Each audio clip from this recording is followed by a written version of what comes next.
અમેરિકાની ધરતી પરથી હજારો ભારતીય આઈટી પ્રોફેશનલ્સ અને તેજસ્વી વિદ્યાર્થીઓ માટે એક એવા ખતરનાક સમાચાર સામે આવ્યા છે જેણે દરેકના દિલમાં ફાળ પાડી દીધી છે.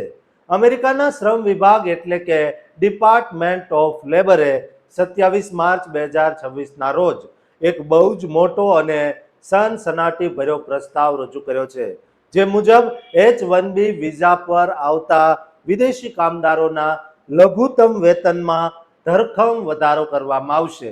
આ વધારો આશરે 30% જેટલો મોટો છે, જેણે અમેરિકન ટેક ઇન્ડસ્ટ્રીના પાયા હચમચાવી દીધા છે. અમેરિકન સરકારનું કહેવું છે કે આ પગલું સ્થાનિક અમેરિકન કામદારોના હિતોનું રક્ષણ કરવા માટે બહુ જરૂરી છે અને આ ફેરફાર ઘણા સમયથી બાકી હતો. અત્યારે આ પ્રસ્તાવ પર લોકોના અભિપ્રાયો લેવામાં આવી રહ્યા છે, જેની છેલ્લી તારીખ 26 મે 2026 છે. પણ જો આ નિયમ લાગુ થઈ જશે તો તે વિદેશી ટેલેન્ટ માટે અમેરિકાના દરવાજા થોડા અઘરા બનાવી દેશે. આ નવા નિયમમાં વિદેશી કામદારોની 4 અલગ અલગ કેટેગરીમાં પગાર વધારવાની વાત કરવામાં આવી છે. અત્યારની સિસ્ટમ મુજબ જે એન્ટ્રી લેવલના કામદારો છે તેમનો વાર્ષિક પગાર $73,279 છે, જેને વધારીને હવે $97,746 કરવામાં આવશે.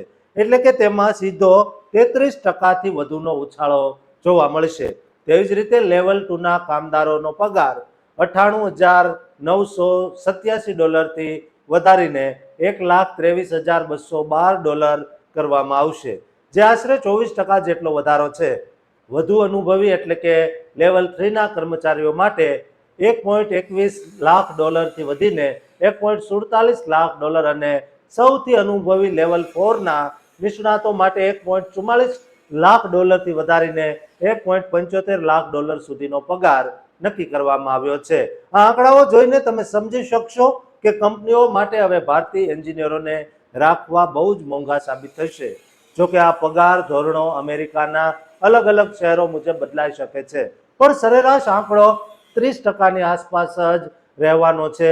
આ નિયમ માત્ર H-1B માટે જ નહીં, પણ H-1B1, E3 અને પર્મ લેબર સર્ટિફિકેશન પ્રોગ્રામ પર પણ લાગુ થશે.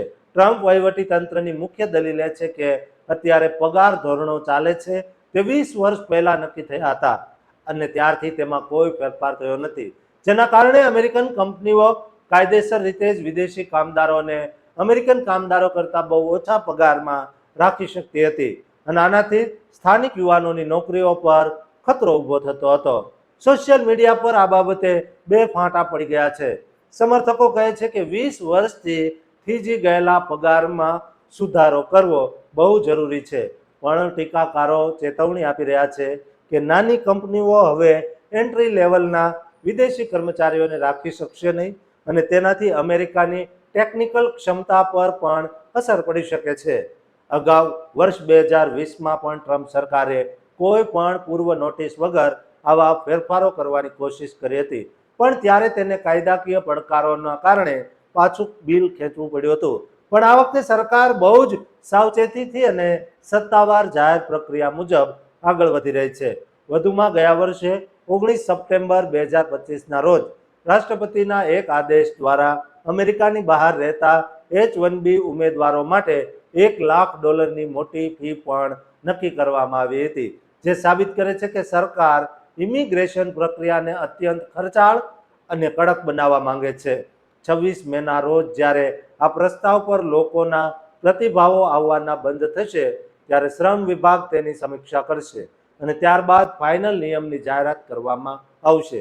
અત્યારે અમેરિકામાં વસતા અને ત્યાં જવા માંગતા લાખો ગુજરાતીઓ માટે આ એક બહુ જ મોટું રહસ્ય છે કે આવનારા દિવસોમાં તેમનું ભવિષ્ય કેવો વળાંક લેશે. શું તેમને વધારે પગાર મળશે કે અમેરિકા જવાના દરવાજા કાયમી માટે બંધ થશે? દોસ્તો, તમારું શું માનવું છે? કોમેન્ટ બોક્સમાં જરૂર કહેજો અને આ પ્રસ્તાવ લાગુ થવો જોઈએ કે કેમ તે પણ કહેજો અને આ ચેનલને સબસ્ક્રાઇબ કરવાનું ચૂકતા નહીં.